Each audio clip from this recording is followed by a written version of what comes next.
Hi, Ron and Ann here with you again as we take a trivia stroll down memory lane. It's all part of our celebrating the 50th anniversary year of the ministry of Crossroads.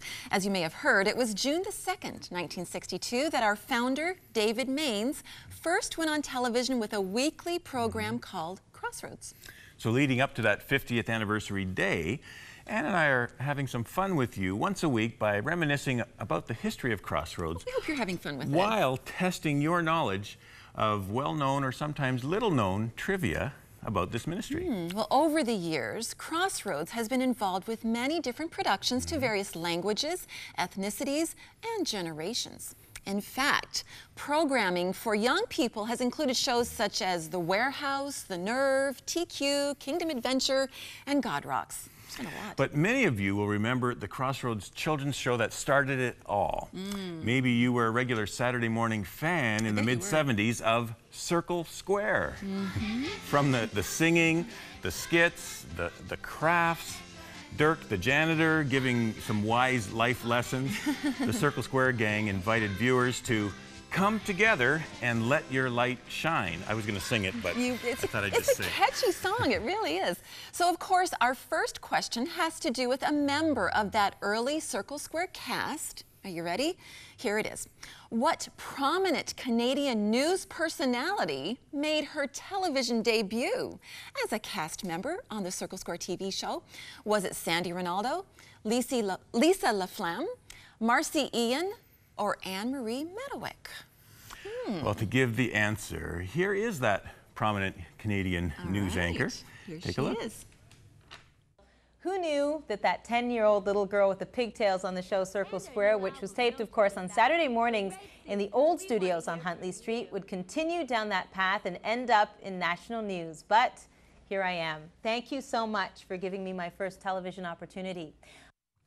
So the answer is C, Marcy Ian, who is now a regular host of Canada AM. It's hard to believe she got her start with us. And actually, Ron, we threw a little curveball in the answers there because one of the names listed is another TV news personality who also cut her teeth on television work right here at Crossroads. Anne-Marie Meadowick of CBC News Toronto is a longtime friend of this ministry, but of course she wasn't part of the original Circle Square team, but she did start here at Crossroads. I wonder if anyone bit on that curveball question we threw. I bet you did. Anyway, a few years after the launch of the Circle Square TV show, it became obvious by the many thousands of letters we received from hurting children that there was a need for personal contact in sharing the love of Jesus. That's right, and that's why the camping ministry of Circle Square Ranch was born. Okay, so here is our next question.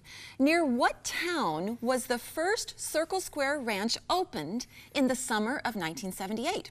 Wolf Creek, Saskatchewan, Severn Bridge, Ontario, Sussex, New Brunswick, or Halkirk, Alberta? And to give us the answer is the first Circle Square Ranch national director, who also played Dirk on the Circle Square TV program, Reynold Rutledge. Now that's sort of a trick question, because we opened up two Circle Square ranches back in 1978, one in Halkirk, Alberta, where Gary and Sandy Lefebvre was our founding directors, and one in Severn Bridge, Ontario, where Bill and Gloria St. Pierre was the founding directors. What an exciting time that was back in '78, scrambling to get those facilities ready for those first ranchers that would arrive the first week of July. And of course, all of this was a part of a follow-up ministry to the Circle Square television program that touched so many thousands of children across this nation of Canada to reach them with the love of Christ. And so what a joy and a privilege for me to be a part of those early days of Circle Square Ranch. All right, so it was a trick question. Another one. Answer, it was two answers.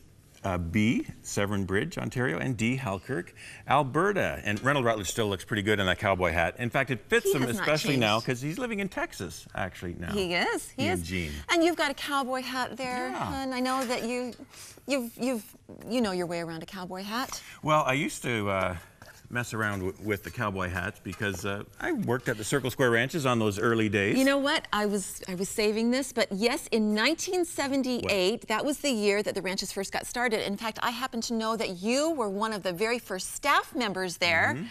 And we have a picture.